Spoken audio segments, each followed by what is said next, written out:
यज्ञ का अश्व लव और कुश ने पा लिया है। क्या इस पर अब भी कोई संकट आना बाकी है?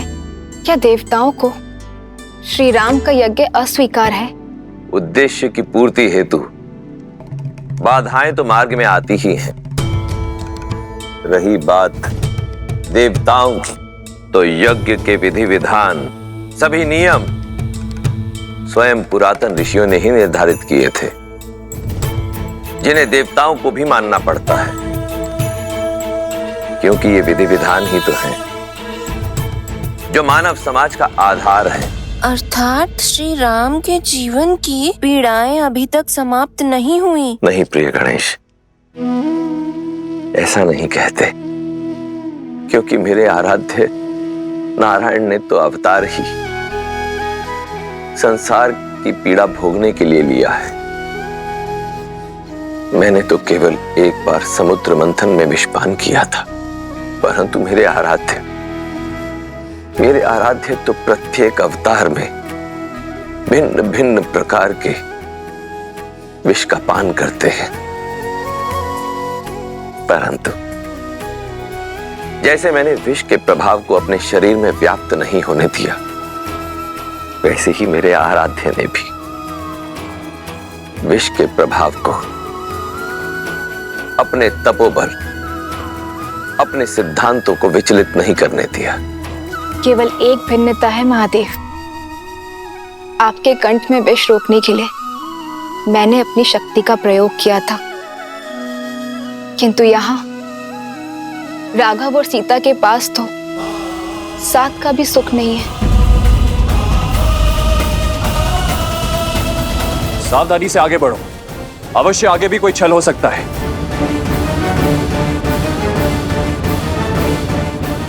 कुश, कहीं हम कुछ भूल तो नहीं रहे?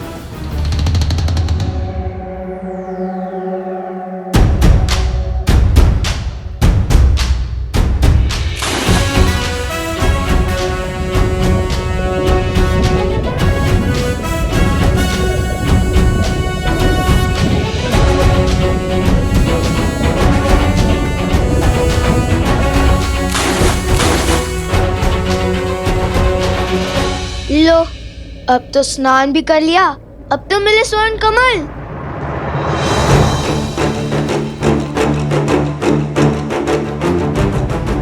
भैया, ये आने वाले हैं, चलिए पानी के भीतर छुप जाते हैं। ऐसे कब तक छुपेंगे कुश? और यदि वो भी जल में उतर गए तो? अब ये सोचो कि हम चूक कह रहे हैं। और यदि भगवान वाल्मीकि ने कहा है तो दिव्य स्वर्ण कमल भी तो यही होने चाहिए ना? किसी ने चुरा तो नहीं लिए? अरे कुश, स्वर्ण कमल कोई कैसे चुरा सकता है? उनके रक्षक तो स्वयं यक्षराज कुबेर हैं, कुबेर।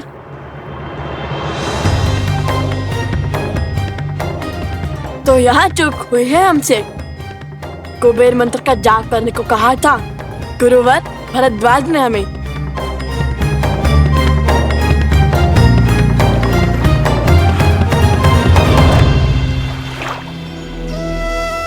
ओम श्रीं ह्रीं क्लीं श्रीं क्लीं विद्येश्वराय नमः।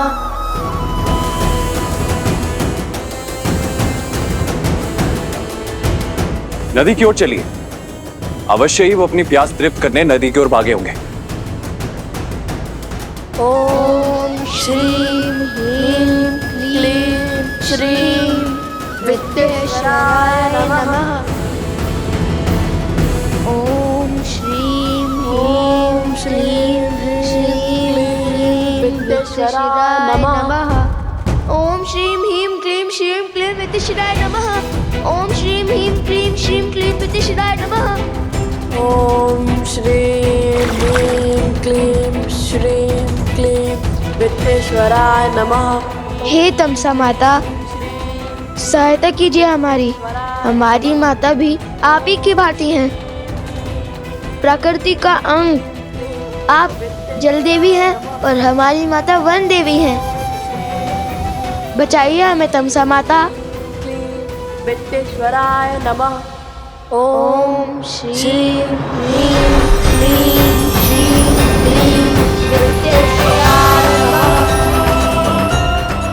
आपके पुत्रों को हमारा आशीर्वाद प्राप्त करने के लिए नदी में स्वयं स्नान करना होगा और आपकी संतानों की सुरक्षा हमारा दायित्व है।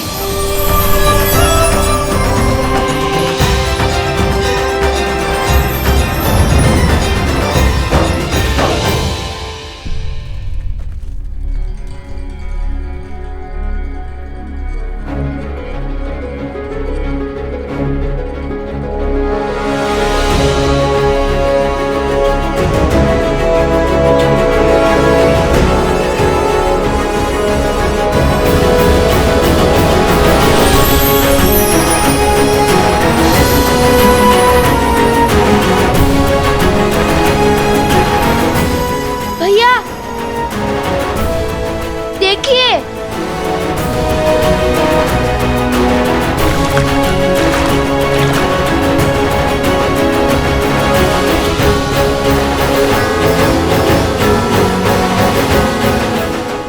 ये तो कुबेर की नगरी, अलोकापुरी का द्वार है।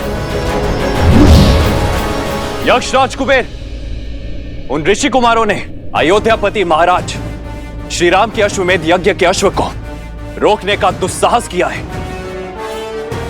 अयोध्या नरेश श्री राम के नाम पर मैं आपसे निवेदन करता हूं कि यह द्वार खोल दीजिए।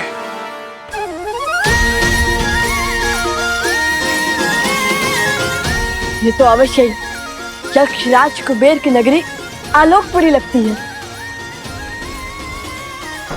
ठीक वैसा ही है ना, जैसा हमारे गुरुवर ने पढ़ाया था। भैया महल का द्वार खुल चुका है, चलो भीतर चलते हैं। यदि कोई मिला तो उनसे स्वर्ण कमल का पता पूछ लेंगे।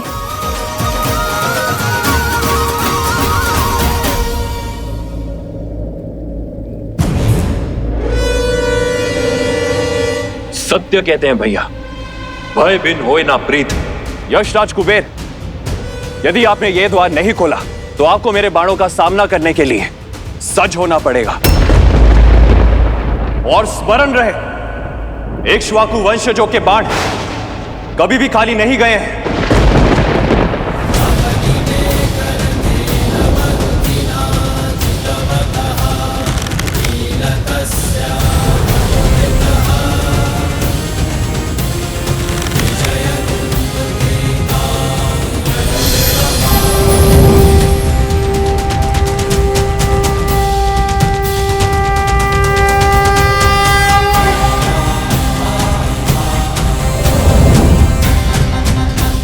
प्रणाम राजानुज शत्रुघ्न। प्रणाम, लेकिन मैं आपका अभिनंदन लेने नहीं, अश्वमेध यज्ञ के अश्व के चोरों को लेने आया हूं। उन ऋषि कुमारों को मुझे सौंप दीजिए कुबेर, जिन्होंने अभी आपके नगर में प्रवेश किया है। क्षमा करें, किंतु उनके साथ मैं विश्वासघात कैसे करूं? आप तो जानते हैं ना वो कौन है। अब वो कोई साधारण बालक नहीं है, वो अनमोल रत्न है, केवल मेरे लिए नहीं अपितु समस्त संसार के लिए। सब जानता हूं मैं, जानता हूं कि उन्होंने अश्वमेध यज्ञ के अश्व को चुराकर कहीं तो छुपाया है। उस अश्व को खोजकर ये यज्ञ को पूर्ण करवाना कर्तव्य है मेरा। आप मुझे भीतर जाने दीजिए। आप तो बली है, कृपया मेरा निवेदन स्वीकार करें, हट ना कीजिए।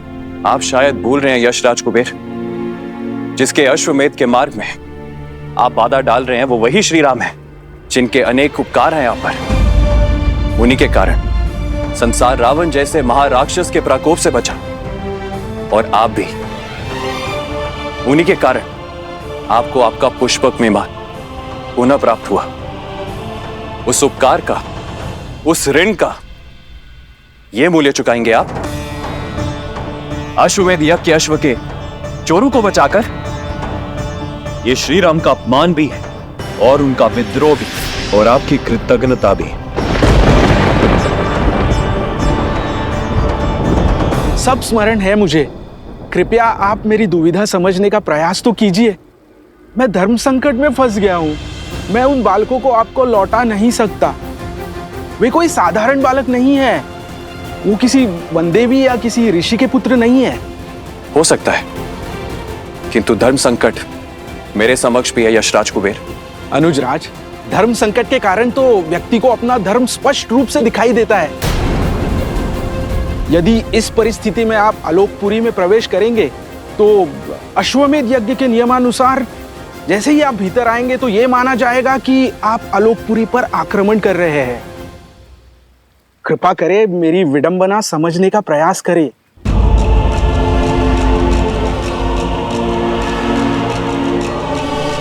ठीक है, खेलिए दाव, पर भूलिएगा मत, चोर का सहायक भी चोर ही होता है कुबेर।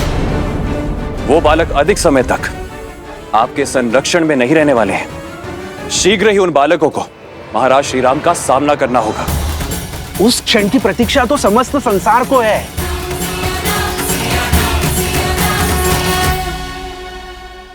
सहस्त्र मुख की माया यही जाने, न जाने कैसे कैसे दांव खेलता है ये। मेरा मन तो कहता है कि अभी इस अश्व को मारकर अपने प्रतिशोध की धधकती ज्वाला को बुझा लूं।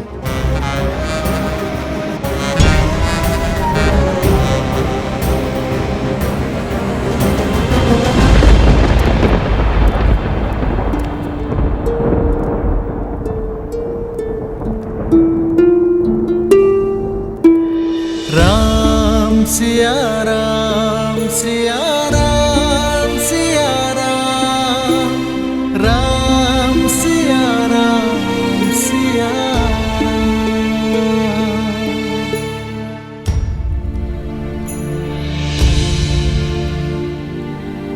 ओम ब्रह्मदेवाय नमः। ओम ब्रह्मदेवाय नमः। हे ब्रह्मदेव, आप तो संसार के निर्माता हैं, जीवन दाता हैं। इस धरा पर हो रहे हर यज्ञ के कर्ता धर्ता हैं। मेरी आपसे विनती है ब्रह्मदेव, इस विकट परिस्थिति में मेरी सहायता कीजिए। ये राम सीता के सिवाय और किसी का नहीं हो सकता। ना मैं पुनर्विवाह कर सकता हूं और ना ही ये राज्य छोड़ सकता हूं। अश्वमेध यज्ञ की सफलता धर्म की रक्षा के लिए अति आवश्यक है। जो मूरत मेरी सीता की सूरत है, जो इस यज्ञ के लिए मंत्र नहीं पढ़ पाई, यदि देवता उससे रुष्ट है तो यह यज्ञ असफल हो जाएगा ब्रह्मदेव। धर्म हार जाएगा। मेरी सहायता कीजिए ब्रह्मदेव। ओम ब्रह्मदेवाय नमः। ओम ब्रह्मदेवाय नमः। ओम ब्रह्मदेवाय नमः। ओम ब्रह्मदेवाय नमः। ओम ब्रह्मदेवाय नमः। ओम ब्रह्मदेवाय नमः। महादेव, प्रणाम महादेव। प्रणाम देवी पार्वती। प्रणाम ब्रह्मदेव। समस्या विकट है, किंतु आपके अतिरिक्त किसी और के पास इस समस्या का कोई समाधान नहीं। ब्रह्मदेव, सृजन, जीवन और मृत्यु तीनों ही परस्पर जुड़े हुए हैं। जैसे ही सृजन का विचार आकार लेना आरंभ करता है, जीवन आरंभ हो जाता है।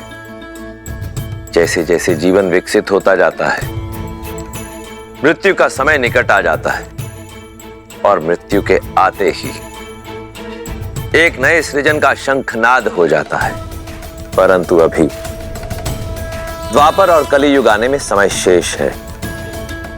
ऐसे में यदि रामावतार ने इस युग में अपने कर्म पूरे नहीं किए तो द्वापर में राक्षसों और असुरों की शक्ति का प्रभाव बहुत अधिक बढ़ जाएगा। और यदि ऐसा हुआ ब्रह्मदेव, तो द्वापर युग का स्वरूप कलियुग जैसा होगा और स्वयं कलियुग का स्वरूप तो नरक से भी अधिक दुर्दांत और भीषण सिद्ध होगा। इसलिए यह अनिवार्य है कि त्रेता युग में नारायण का रामावतार अपने सभी उद्देश्य, अपने सभी कर्म सफलतापूर्वक पूर्ण करे। रही बात जीवन की रक्षा की, तो जीवन की रक्षा तो केवल सृजन अर्थात स्वयं ब्रह्म ही कर सकते हैं, मृत्यु नहीं। इसलिए हे ब्रह्मदेव, मेरे आराध्य नारायण की रक्षा केवल आप ही कर सकते हैं।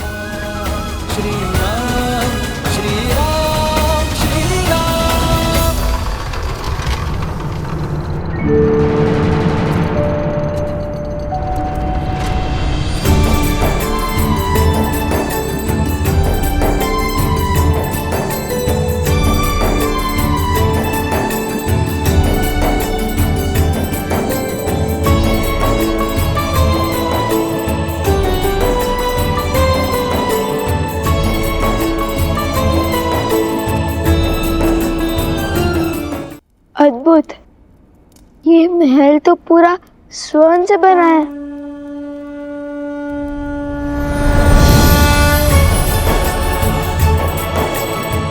आइए आइए ऋषि कुमारों। मेरी नगरी आलोकपुरी में आप दोनों का स्वागत है। कहिए, किस प्रयोजन से आना हुआ? प्रणाम कुबेर देव। घर से तो माता सीता को खोजने का प्रण लेकर निकले थे, किंतु भगवान वाल्मीकि के आदेश अनुसार पहले हमें हमारी माता वन देवी के लिए स्वर्ण कमल लेने जाना है। असंभव को संभव करने की शर्त रखी है भगवान वाल्मीकि ने आपके समक्ष। देखिए, हमें स्वर्ण कमल दे दीजिए। क्षमा करें, वो संभव नहीं है। मेरी बात मानिए कुमारों, आप आश्रम लौट जाइए और अपना जीवन तपस्या में लगाइए। कदाचित उचित समय आने पर आपको वो स्वर्ण कमल मिल जाएगा। सुनिए, त्रिकालदर्शी है भगवान वाल्मीकि। यदि उन्होंने हमें स्वर्ण कमल लाने के लिए कहा है तो वो हमारे माता सीता तक पहुंचने का मार्ग बनेंगे। विनती कर रहे हैं, दे दीजिए स्वर्ण कमल, अन्यथा बल से छीन लेंगे।